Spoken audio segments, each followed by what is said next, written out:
Alola, and welcome back to Viti Vibes, the show where inspired youth inspire youth. I'm your host, Shannon Permal, and I hope you're all having a wonderful day so far. First and foremost, we want our viewers to know that your involvement is highly encouraged, so please keep the comments, suggestions, and feedback coming so we can make future episodes even better. Not only this, but as a youth-led show, we want to let all our viewers know that opportunities for Fijian youth to be a part of our show and on our team is available. So stay tuned to the end of the show to find out how. Without further ado, it's my pleasure to introduce to you our special guest for this episode, Rishmi Chandra. Rishmi is a mental health advocate on Instagram and YouTube who wishes to share her story to inspire others to get help, as well as educate the public. In her attempt to educate the public, Rishmi has published a children's book that teaches younger individuals how to regulate their emotions in a healthy way in order to prevent them from turning towards harmful coping mechanisms. Today, Rishmi and I discuss mental health and advocacy more in depth, so please have a look. Hello, and welcome back to Viti Vibes, the show where inspired youth inspire youth. I'm your host, Shannon Permal, and thank you for sticking around with us today. Today, in our studio, it's my pleasure to introduce to you a lovely guest, and her name is Rishmi Chandra. So, hey Rishmi. Hi. Thank you for joining us today. Of course. How are you doing? I'm good. How are you doing? I'm doing good, tired, but good, because I know I ask people to come early in the morning, and so I'm very appreciative that you're here with me today. And I think the viewers are going to really enjoy what you have to say and appreciate and hopefully learn some things that because I know you are a very proud mental health advocate, and so I'm very excited to see where this episode goes. So first and foremost, I'll allow you actually to introduce yourself to our audience. Okay. Well, my name is Rishmi Chandra. I'm 25 years old. I hold a bachelor's degree in psychology with a minor in counseling. I will be going to school in October to gain my master's degree in counseling, and that's my long-term goal. Currently, I am working as a support worker helping youth that are 19 to 21 that are in the mental health system to gain life skills and learning how to manage their own household while maintaining their mental health. And on the side, I am a mental health advocate on social media, and I have also written a children's book. That's awesome. So thanks for sharing that. You just recently graduated from school, so do you want to talk a little bit more about that? What was it for? Well, it was psychology. I wanted to specialize more in counseling, but you can only minor in counseling at SFU. But yeah, I ended up graduating, I think, last year, but we never got our graduation because of COVID. Yeah, that must be hard. Because even like my sister, she had a virtual grad, and it's just like, it's not the same. It isn't. I didn't attend my virtual one. Yeah, that's crazy. But anyways, as a mental health advocate, I want to ask you first and foremost, how would you describe the concept of mental health? So mental health is basically your cognition, so your thoughts, your behaviors, and your emotions. And all those three link together, and that basically is your well-being. And I really, really want to specify that mental illness and mental health are two different things. Everybody has mental health. Just like you have physical health, you work out, you eat well to maintain your physical health. You need to do things like meditation, stress reduction to maintain your mental health. Mental illness, on the other hand, is a disorder of the brain, and that's usually when you need professionals to step in. Just like if you were to have cancer, for example, you would need to go see a doctor and get chemo and get treated for it, whereas a mental illness, you have to go see a psychiatrist and you see your counselor, you might need medication. It is a disorder of the body, and just because you can't physically see it doesn't mean it isn't any less valid. That was very well defined. I really appreciate the depth that you went into that. And I think you really did raise a good point before I even needed to bring it up, that like everyone has mental health as well as physical health. And I think people need to understand that because both of them, both concepts, can affect one another interchangeably as well. So thank you for bringing that up. I want to ask you if you're comfortable with sharing a little bit more about your mental health journey. Okay, so for me, I recognized around grade 10, grade 11, I started to feel really down. I lost motivation. I didn't feel cared for. Logically, I knew that I was cared for. I have people in my life that care, but it didn't feel that way for some reason. And I would have like a test next day for school, but I would be so drained and tired that all I was able to do was sleep. And it was really tough. And because mental health isn't talked about, nor do you really know how to bring it up, you kind of just keep it to yourself. So I ended up just kind of going through school, struggling very quietly. But then I like started to post a little bit on social media asking for help or advice, and a lot of people ended up reaching out to me that were in my high school saying that they were going through the same thing. And a lot of these individuals were suffering in silence. It was really, really sad. And I realized that there's so many of us that hide this struggle, and I don't think that's fair, because this could be a life or death situation at the end of the day. That's absolutely right. So I'd create my little support group, and like I'd check up on them, they'd check up on me. That's the most we can do. We were teenagers. We didn't know to go see a doctor, don't know how to tell your parents. Mm-hmm. You can't even wrap your mind around what's happening. But then once I graduated high school, that's when depression hit me really bad. I was sleeping for days. I didn't shower. I didn't eat. And no, it's not because I'm lazy. It's like your body physically feels paralyzed.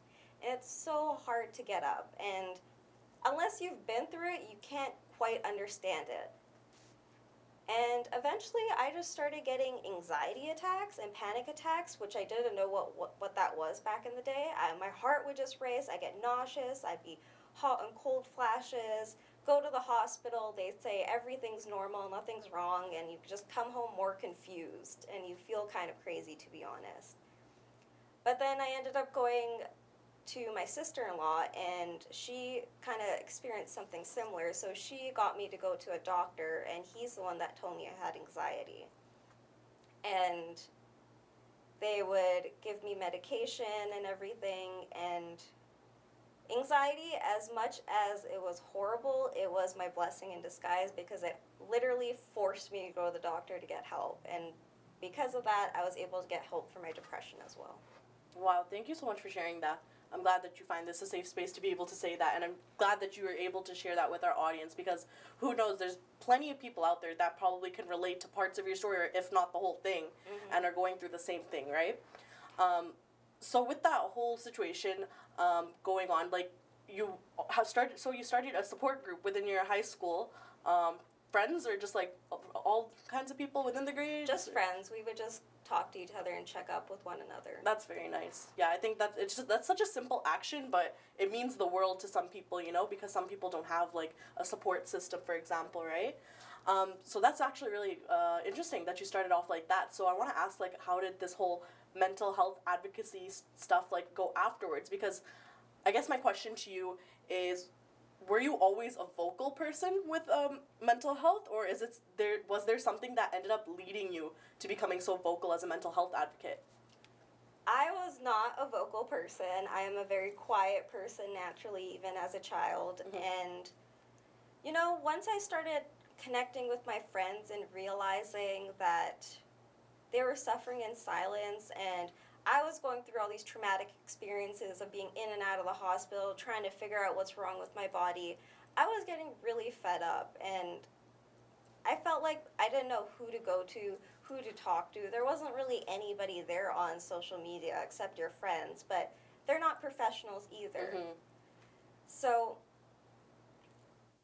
I realized the importance of it the minute people told me that me recognizing their behaviors and recognizing that they're not okay literally saved their life. It was literally a life or death situation, and they chose to live. And because of that, I was like, okay, there's so much power in stories. And I realized, okay, I need to advocate my story. I need to tell people. I don't need to be necessarily giving people advice and telling them it's going to be okay. I just need to be raw.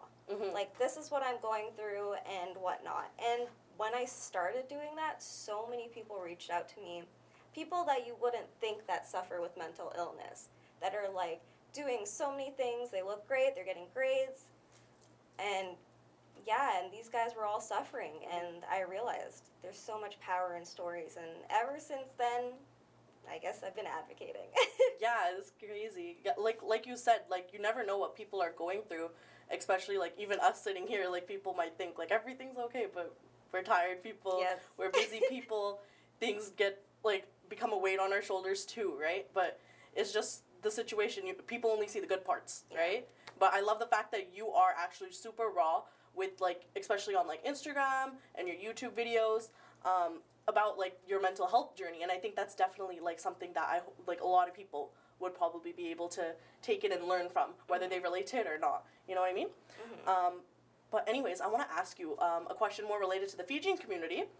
So do you think the Fijian community itself has a struggle to understand the concept of mental health?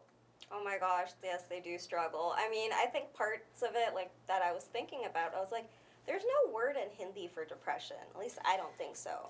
And, like, there's anxiety. And in the Fijian community, I feel like if people were to look at somebody maybe having a panic attack, they'd think, like, oh, they have the evil eye on them, or, like, they're crazy. Like, there's some external force, like, something's wrong with them. Yeah.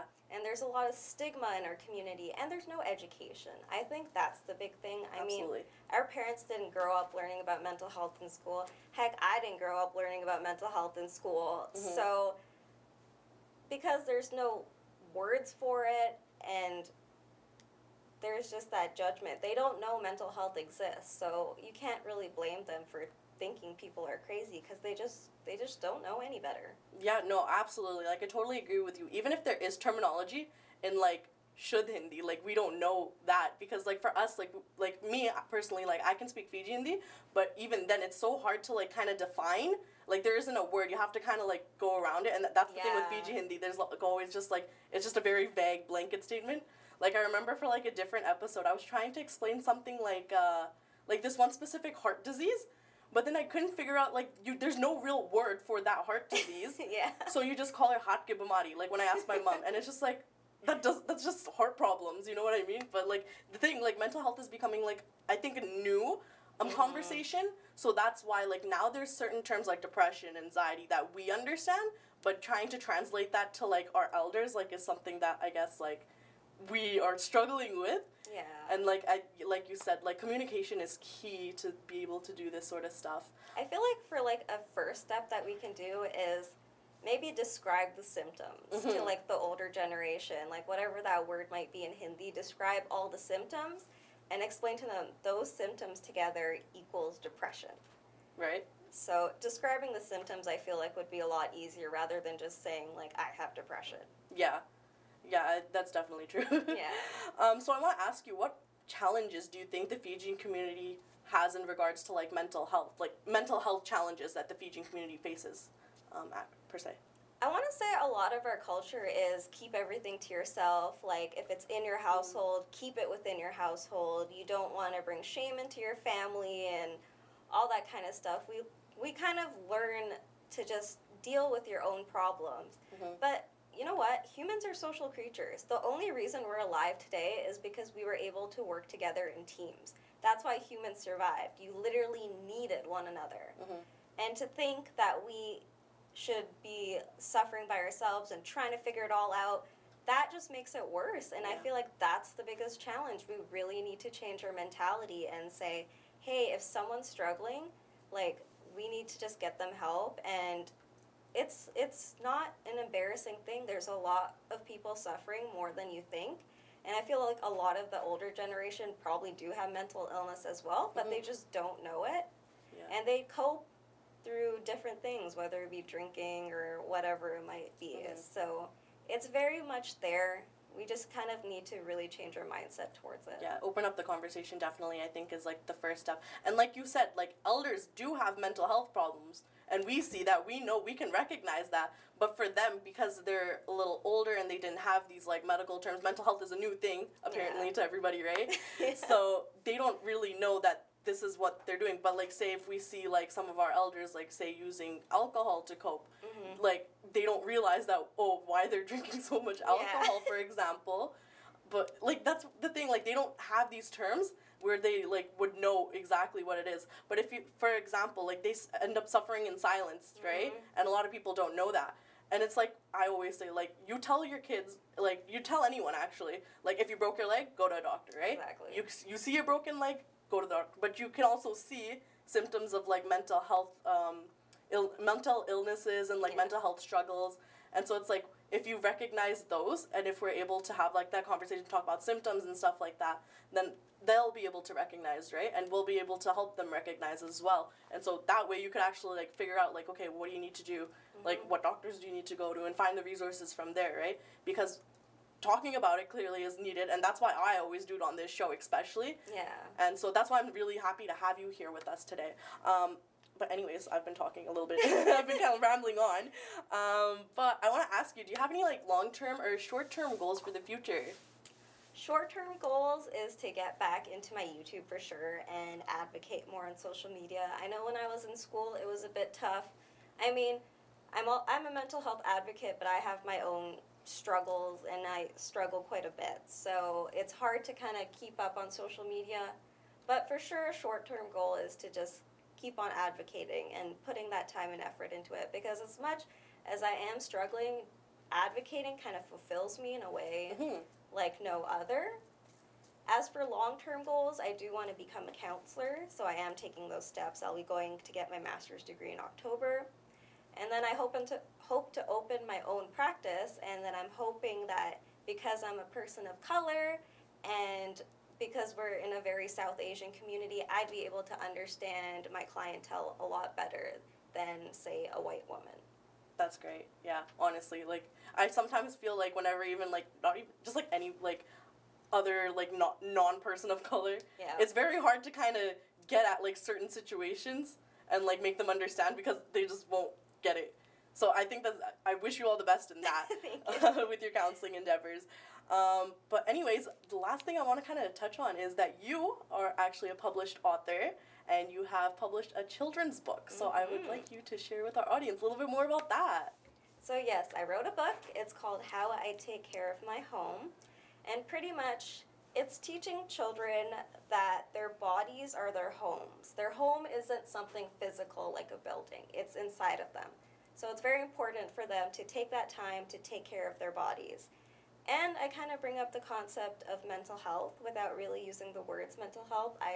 Sometimes people don't realize that kids, they would have stomach problems or they'd cry, or like these behaviors that seem very unnecessary are actually linked to mental illness. I know when I was a child, I would have so many stomach problems and we couldn't figure it out for years. No matter how much testing I did, I always came out normal. So I tried to teach kids to look out for these symptoms. And then if they are experiencing these symptoms, to use the techniques that are provided in the book. So they're very child-friendly techniques.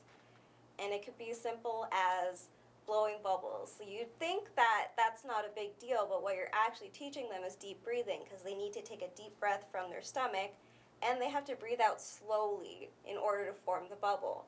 So that works as a deep breathing technique, but it can also work as a visualization technique, because whatever bad feelings they're having, bad thoughts, they can imagine it going into that bubble, and they can literally watch it fly away and pop and watch it visually escape their body. And the goal for this is teaching kids healthy coping mechanisms. I know a lot of people turn to drugs and alcohol and very dangerous ways to cope.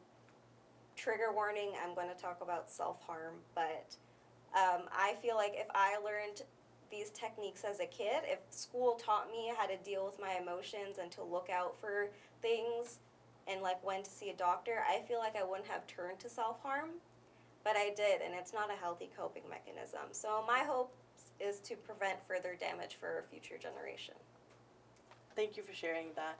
And yeah, I've read the book myself, and even though it's a children's book, I know a lot of people say this, like older people that have bought your book, we enjoy it just as much because it's like a cute little penguin, and it's like, because you don't, like, it does talk about mental health without actually having to say the word mental health like you said, so that is very clever.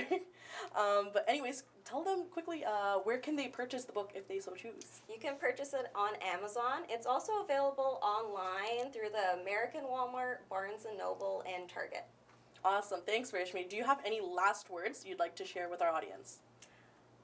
If anything, if you're a parent, family member, friend, if you notice somebody and their behavior is changing, like for example, imagine they're a very outgoing person. They would always go out, they do their activities, they'd be in school, and you notice that something's different, they're staying home more, isolating themselves, ask them if they're okay. Because behavior is a form of communication. It's a non-verbal way of telling somebody something. So I feel like if we're more aware of these little things, and when we can realize that something is different about someone, they could very much be mental illness, and that way we're able to get them help much sooner, which will just make their whole healing journey a lot easier than catching them when they already hit rock bottom. Thank you so much for being here with us, and thank you so much for sharing your story and being as raw as you can with our audience as well. So I really do appreciate that, and you're always welcome to come back on this show whenever you so please.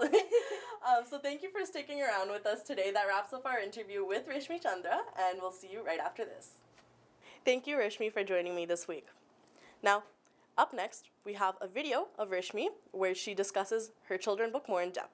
This video is also on our own YouTube channel, so be sure to check that out. So, today is the big day. My book is published. Here it is. It's called How I Take Care of My Home. The story is by me. The illustrations are by Anin. She was very wonderful to work with. So I just wanted to come here and explain to you guys as to why I made this book and why it means a lot to me.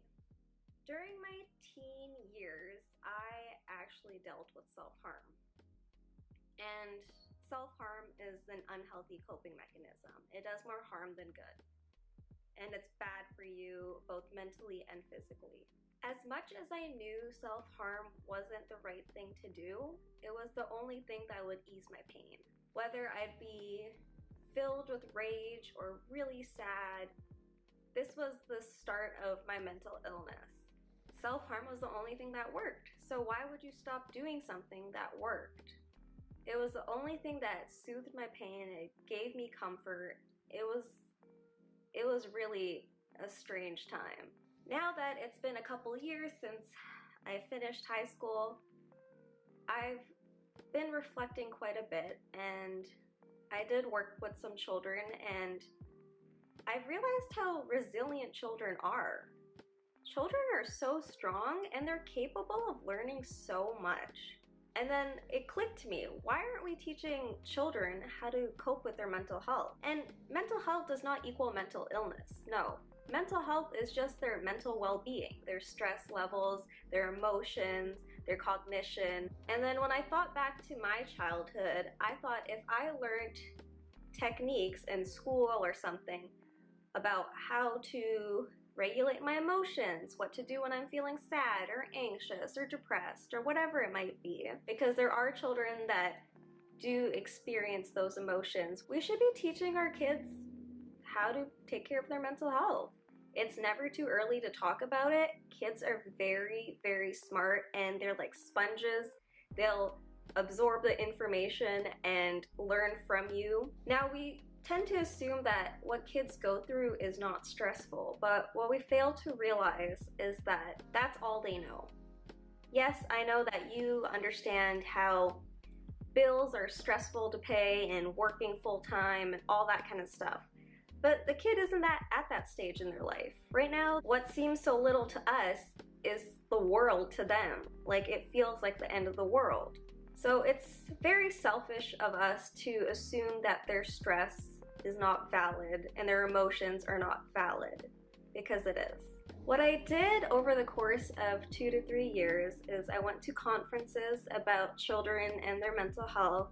I did research about mindfulness activities. As I was doing mindfulness activities to heal my own trauma, I kind of altered it to fit into a child's world. Like, for example, deep breathing is something that is super important for your mental health, and it helps regulate you. But a child's not going to sit there and do that. They don't understand the benefits of it. So you make it fun, and you add like a little teddy bear to it. And the whole point is to just watch it go up and down. But What they're actually doing is they're practicing deep breathing from their belly, and that will help them feel calm. I try to make it a point that if they do suffer with anxiety or these negative emotions, that it's not part of them. It's as if something is coming to visit them. Hope you all enjoyed that video. Now before we part ways, and as I had promised earlier, I want to let our viewers know that we're expanding our youth production team. So if you live in the Lower Mainland and would like to know what it takes to put this show together, or would like to be right here hosting this show in front of the camera, then this opportunity is for you. Call or email us if you'd like to join the team, or if you have any more questions. Anyways, that wraps up our show for today, but I hope you enjoyed it as much as I did bringing it to you. Remember that this is your show too, so please feel free to let us know of any feedback and suggestions you have. Not only that, but if you or anyone you know would like to be on our show, then please give us a call at 778-709-2853 or email us at vitivibestv@gmail.com. If you have any events or information that targets or invites Fijian youth, then please feel free to let us know about that as well. For sponsorship inquiries, you can also call or email us. Remember, you can catch our show every Thursday at 10 p.m. and the reruns on Sundays at 4:30 p.m., which is right after our other show, Fijian Focus. For those who missed the broadcast on TV, we also post onto our new YouTube channel titled Viti Vibes, for you to watch online afterwards. Be sure to subscribe to our channel and also share the videos with your friends and family. Be sure to also like and follow our Instagram page and Facebook page, which is at Viti Vibes TV. I look forward to having you all tune in next week. Until then, stay safe and stay healthy. I'm your host, Shannon Pramal, signing off. Vanaka.